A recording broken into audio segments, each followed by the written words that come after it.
One of the most curious of all paranormal creatures is Spring-Heeled Jack. Reports of his existence date back to the early 19th century in Sheffield, England, and he has been reported on and off in England and the US as recently as 1995. A similar apparition, called La Viuda or the Widow, was reported in Chile in the 1940s and 50s, though he seemed to have been motivated by theft as much as mischief. And while a decent case can be made that the legend of Spring-Heeled Jack is nothing more than a series of cruel hoaxes, it would represent a conspiracy of impressive scope and durability. And while his story changes from source to source, it goes something like this. In 1808, a letter to the editor of the Sheffield Times recounted how years ago a famous ghost walked and played many pranks in this historic neighborhood. The writer went on to identify this entity as the park ghost or Spring-Heeled Jack and briefly described its ability to take enormous leaps and frighten random passers-by, but concluded he was a human ghost as he ceased to appear when a certain number of men went with guns and sticks to test his skin. Spring-Heeled Jack would often go underground when the going got too rough, and he often pitted himself against women. In 1837 Jack appeared to Polly Adams and 2 other women outside Blackheath Fair. With iron-tipped fingers, he tore the blouse off of Adams and scratched her stomach before bounding into the darkness. According to some accounts, Adams described her assailant as devil-like, and according to others, she described him as a pop-eyed nobleman. Perhaps Henry de Lapo of Beresford, Marquis of Waterford. When in 1838, the Lord Mayor, Sir John Cowan, publicized this and other assaults, he was besieged by letters by citizens who had suffered similar incidents but were too sheepish to make them public. Vigilante groups were formed to apprehend Jack, but he was quick, could leap over hedgerows and walls, and evaded them easily. After a while, the countryside attack ended, the matter was dropped, and nobody was prosecuted.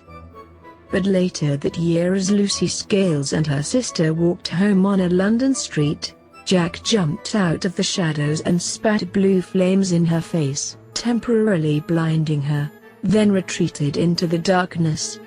This attack and others were widely reported by the press, so when Jane Alsop heard a knock at the door and the words, "I am a police officer, for God's sake, bring me a light, for we have caught Spring-Heeled Jack in the lane," she ran outside eager to assist. She handed a candle to the tall, thin man standing at the gate, but though he wore a helmet and cloak like a police officer, when he took the light and drew it toward himself, Alsop could see he was wearing tight white oilskin clothing and had glowing red eyes. He spat blue and white flames at her, then pinning her head under one arm, began to tear at her face, neck, and clothing with his icy claws. Alsop's sister, hearing screams, ran outside and dragged Jane into the house. Spring-Heeled Jack waited at the door, and knocked several times, then fled when the help the girls called for finally arrived. He easily eluded them, but dropped his cape. It was picked up by an accomplice who also got away. Witnesses reported seeing Jack leaping from rooftop to rooftop, and even climbing a church steeple, throughout the rest of the year. He also tried the same trick he pulled on Jane Alsop, but the servant boy on the other side of the door called out for help and Jack left. Then there were no Spring-Heeled Jack sightings for an entire year, and for a while after that, they were sporadic and occurred mostly in the country. In 1842, prime suspect Marquis of Waterford married, settled in Ireland, and reportedly led an exemplary life. However, starting in 1843, a wave of Jack attacks occurred all over England, the most serious being the 1845 murder of 13-year-old prostitute Maria Davis. Waterford died in 1859 when he was well into his 60s, but the attacks themselves did not abate.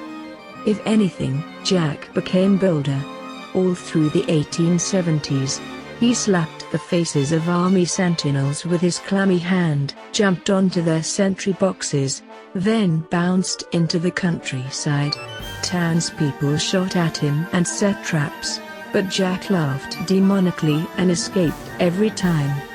In Pulp Fiction, Jack was transformed from the villain to the hero who emerges from the darkness just in time to save the defenseless young maiden, or whatever. His popularity was such that the market was flooded with penny dreadfuls which exaggerated and distorted what facts were available to the writers, who fabricated many others. His story was even conflated into that of Jack the Ripper. Spring-heeled Jack was seen leaping up and down the streets and rooftops of Liverpool in 1904, then disappeared from England for close to 70 years. By that time, however, he had become notorious in the US. Jack's American visits were first reported in Louisville, Kentucky in July of 1880. There, he was described as tall, having pointed ears, long nose and fingers, and was clad in a cape, helmet, and shiny uniform. He accosted women, tore at their clothing, and emitted flames from a blue light on his chest.